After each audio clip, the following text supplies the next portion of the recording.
tinetesting ko itong vlog, itong ano ko, itong mic ko. Hello Michael, hello.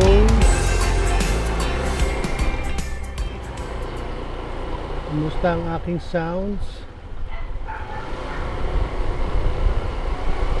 Testing ko ang aking OSEC S60 action camera.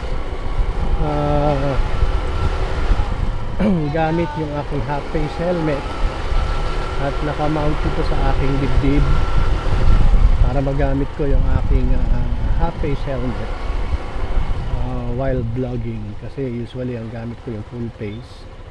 Madalas kong gamit kong half face pagka mga city ride lang, no? Kaya gusto kong i-testing. By the way, ang magandang feature ng OSEC S60 camera ay meron siyang noise reduction feature. So kahit naka open face o full face helmet tayo, ay hindi masyadong naririnig yung mga surrounding noise. Hopefully ay hindi naririnig, at ang naririnig lamang ay yung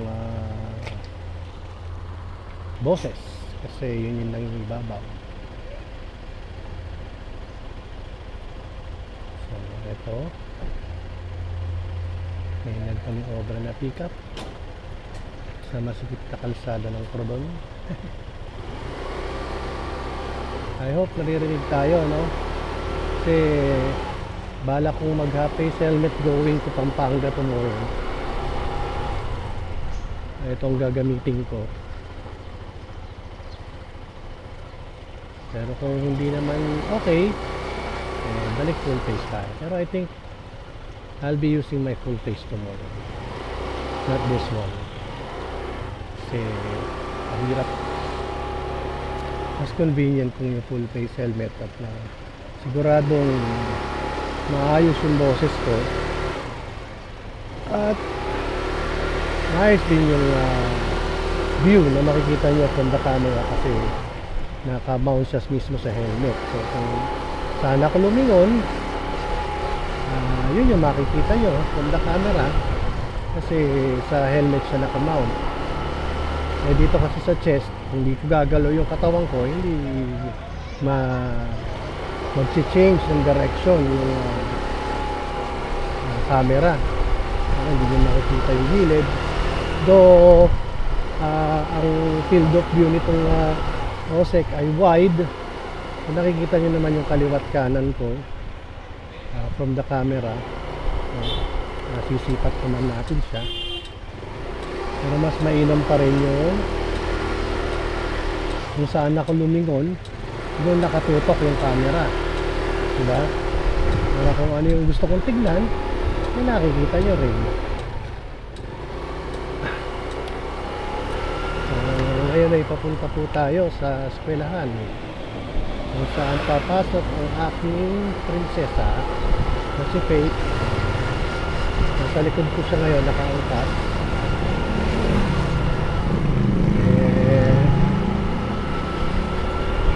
Sabado ngayon, pero may pasok siya, meron siyang exam, kaya kanina nag-review muna kami bago siya nag-prepare sa pagpasok ko sa her second day of periodic examination. So good luck sa aking anak, galingan sa pag-aaral.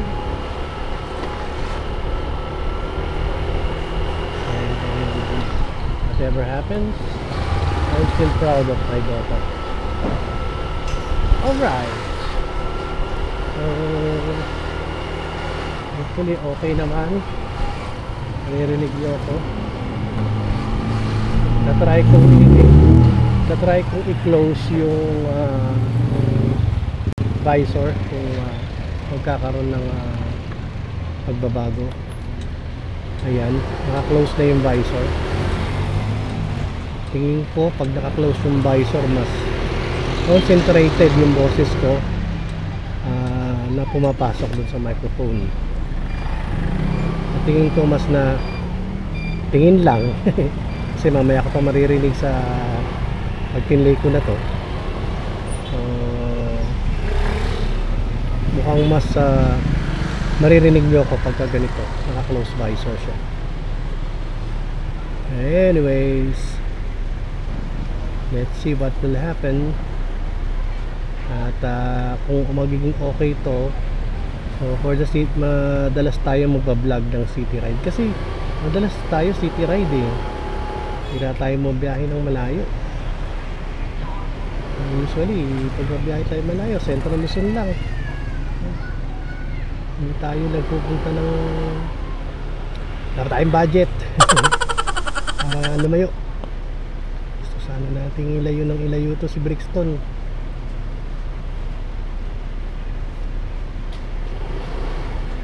Nagka-budget na tayo, may mga improvements pa tayong gagawin dito kay Brixton para maging safe naman siya for long ride. For the meantime, let's make use of what we have right now. Usually dinadrop off ko lang ito si Faith sa simbahan, then lalakad na siya papasok sa school kasi magkatabi lang naman yung simbahan at saka school. So ayun, tapos mamaya babalikan ko siya around 5:30, 5:40 para sunduin.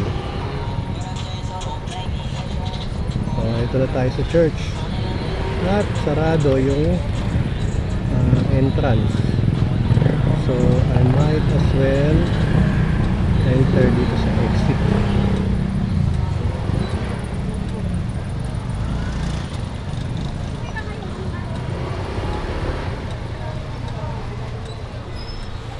Dahil meron undergoing maintenance. Okay, wala.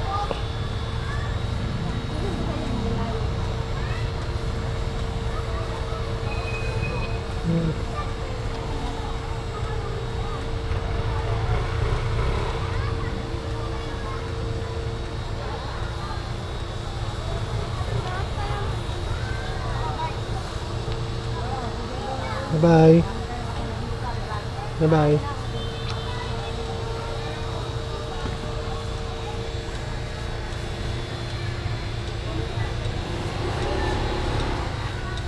So, ayun mga kapatid, mga kagulong. So, sign off muna ako. Testing lang naman to. And, ito naman ito i-upload. So,